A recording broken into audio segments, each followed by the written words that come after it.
In this video, I'm going to show you how to install the BambooHR app on your mobile device. The BambooHR app is available for both Android and iPhone, so the process is simple regardless of your device.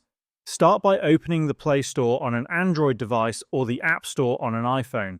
Locate the search option, which on Android is typically at the bottom right-hand corner of your screen. Tap on it, and in the search box, type BambooHR, press search, and you should see the BambooHR app with this green logo.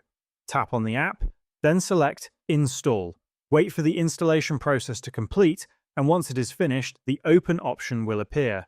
Tap Open and log in using the same credentials you use on your PC. If you are looking to install the BambooHR app specifically for hiring and managing candidates, you can also search for BambooHR Hiring in the same way.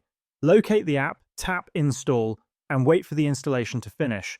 Once installed, tap Open to log in and access the hiring features. And this is how you can install BambooHR app